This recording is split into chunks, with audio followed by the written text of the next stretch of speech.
कहानी शुरू होती है तो हम एक 14 साल के लड़के कोल को देखते हैं जो बहुत ही डरपोक किस्म का होता है।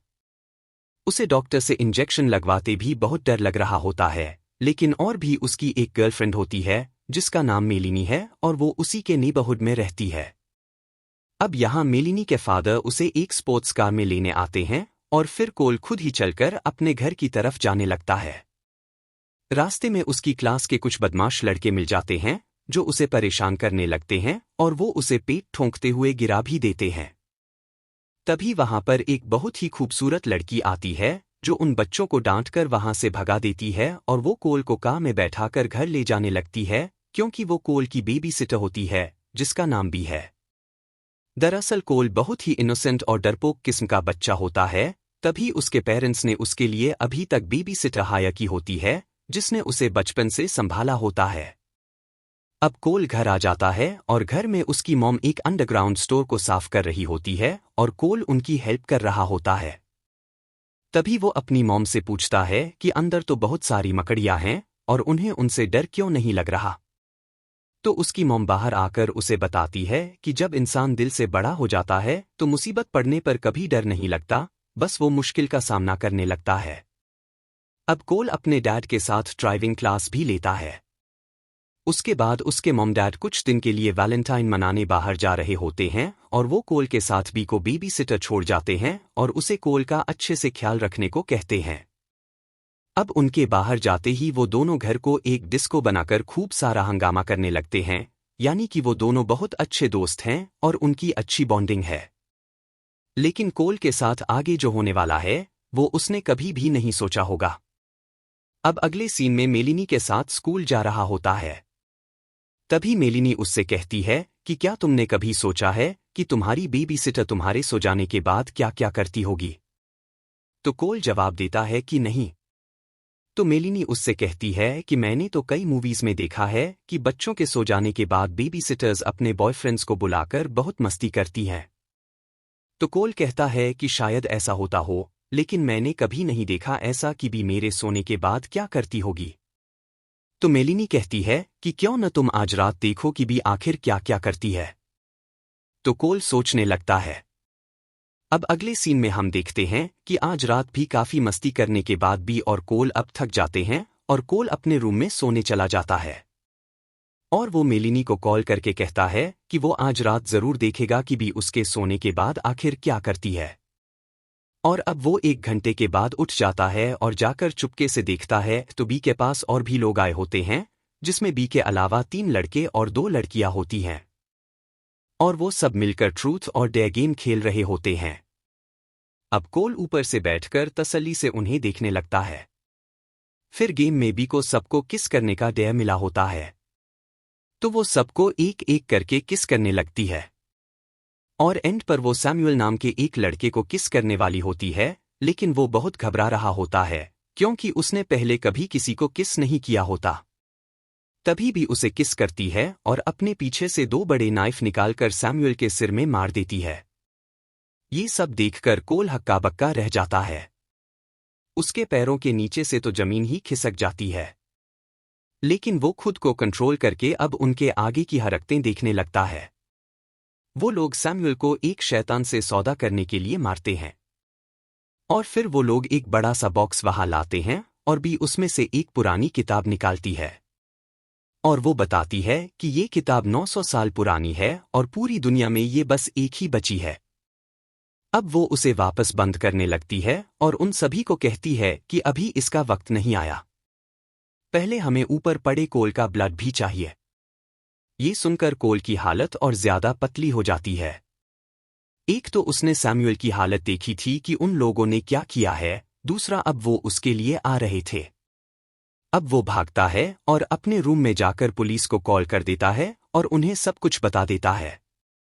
अब उसे पता था पुलिस को आने में टाइम लगेगा, तो वो एक चादर को बांधकर खिड़की खोलकर भागने की तैयारी करता है। तभी उसे सबकी ऊपर आने की आवाज आती है और वो अपने बिस्तर में घुसकर सोने की एक्टिंग करने लगता है। फिर वो सभी लोग उसके रूम में आ जाते हैं और वो कोल की बॉडी से एक इंजेक्शन से थोड़ा सा ब्लड निकालने लगते हैं। लेकिन कोल टस से मस नहीं होता। फिर सबको भी कहती है कि हमें अभी के लिए बस इतना ही चाहिए।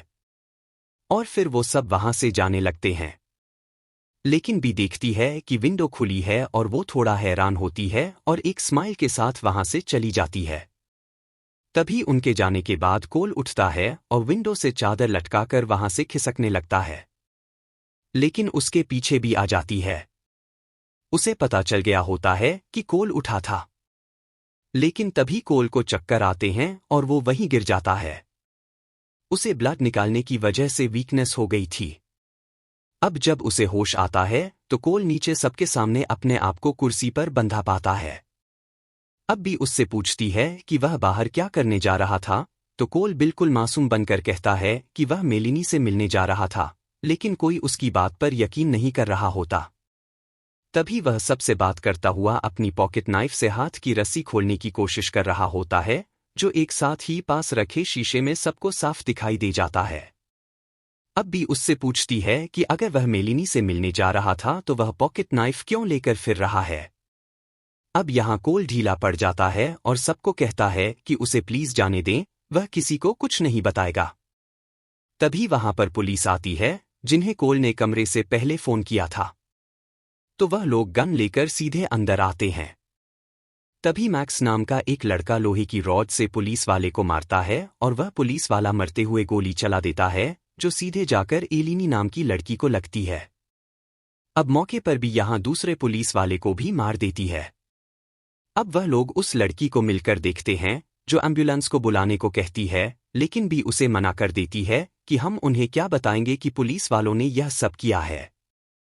अब इसी वक्त मौका पाकर कोल अपनी रस्सी खोलकर ऊपर भागने लगता है, जिसका पीछा इनमें से एक लड़का जॉन करता है।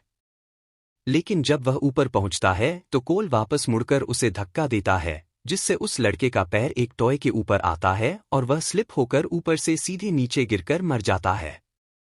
और डरपोक कोल का अब यह पहला शिकार था। उसे अपने हाथों पर यकीन नहीं होता। अब भी उसे पकड़ने के लिए मैक्स को भेजती है, जो उसके पीछे भागता है। लेकिन कोल अपने रूम की विंडो से लगे हुए कपड़ों के सहारे नीचे बाहर कूद जाता है और भागता हुआ गराज में जाकर कार के नीचे छुप जाता है। और यहाँ उसे एक लिटर और एक बहुत बड़ा फायर क्रैकर मिलता है, जिसे लेकर वह अंडरग्राउंड स्टोर में जाकर छुप जाता है। वहां जाकर उसे बहुत सारी मकड़ियां दिखाई देती हैं, लेकिन कोल पर इनसे भी ज्यादा भारी मुसीबत आई हुई थी। तो वह बिना डरे स्टोर में आगे जाकर एक चादर के नीचे अपने आप को छुपा लेता है। अब उसे ढूंढती हुई सोनिया नाम की लड़की वहां आती है, लेकिन कोल ने सारी तैयारी कर रखी थी। वह उसके अंदर आते ही फायर क्रैकर रॉकेट उस पर फायर कर देता है, लेकिन वह मिस हो जाता है, जिससे वह लड़की थोड़ा खुश होती है कि तभी कोल किसी तरह वहां से बाहर आता है और स्टोर का डोर ड्रिल से बंद कर देता है। और फायर क्रैकर के फटने से सारे स्टोर में आग लग जाती है और उस लड़की का काम तमाम हो जाता है। अब उसके आगे एकदम से मैक्स आ जाता है, जो उसकी बहादुरी देखकर ताली बजाने लगता है। लेकिन कोल उसके पास से भागकर एक ट्री हाउस पर चढ़ जाता है। अब मैक्स भी एक रस्सी की मदद से उस हाउस पर आ जाता है। और जब वह कोल को पकड़ने ही वाला होता है कि वहां की फ्लोर की लकड़ी टूट जाती है और मैक्स नीचे गिरने लगता है। और उसकी गर्दन में वही रस्सी फंस जाती है, जिसकी वजह से वह भी मर जाता है। अब कोल के लिए बस बी ही बची थी, जो उसे मारने आ रही थी। कोल फौरन वहां से भागकर मेलिनी के घर घुस जाता है। और वहां बी भी उसका पीछा करते हुए आ जाती है, जिसके पास गन भी होती है। अब मेलिनी और कोल भी उससे छुपते हुए वॉशरूम में खुद को बंद कर लेते हैं। और वहां कोल मेलिनी से कहता है कि फिक्र मत करो, मैं तुम्हें बचा लूंगा। मुझ पर भरोसा करो। उनमें 3 को मैं फंसाकर उनका काम तमाम कर चुका हूं। फिर मेलिनी उसे किस करती है। अब कोल को तो इसके बाद बहुत हिम्मत आ जाती है और वह बाहर जाकर चिल्लाने लगता है कि बी कहाँ हो? हिम्मत है तो मुझे मार कर दिखाओ। फिर वह अपने घर आ जाता है, जहां बी भी आ जाती है और उसके पास गन होती है। और वह कोल से कहती है कि फिक्र मत करो, मैं तुम्हें अभी नहीं मारूंगी। तभी कोल की नज़र उस पुरानी किताब पर पड़ती है, तो वह उसे उठा लेता है। साथ एक लिटर भी उठा लेता है और बी को कहता है कि मेरे पास आई तो मैं इसे जला दूंगा। अब यह बुक बी के लिए बहुत कीमती होती है, तो वह उसे वापस देने को कहती है। लेकिन कोल अब वह मासूम कोल नहीं रहा था। वह उसे आग लगाकर वहां से भागने लगता है। बी उसे बचाने में लग जाती है और कोल बाहर आकर मेलिनी के फादर की स्पोर्ट्स कार लेकर बी के ऊपर चढ़ा देता है और किस्मत से बच भी जाता है। लेकिन बी अपनी आखिरी सांसें ले रही होती है, जिसे कोल देखकर दुखी होता है क्योंकि वह उसकी बेबी सिटर फ्रेंड थी और बचपन से उसके साथ थी। अब वहां पुलिस भी आ जाती है और सब कुछ शांत हो जाता है और कोल मेलिनी के साथ सबका सफाया कर आराम से बैठा होता है। यहीं यह मूवी खत्म हो जाती है।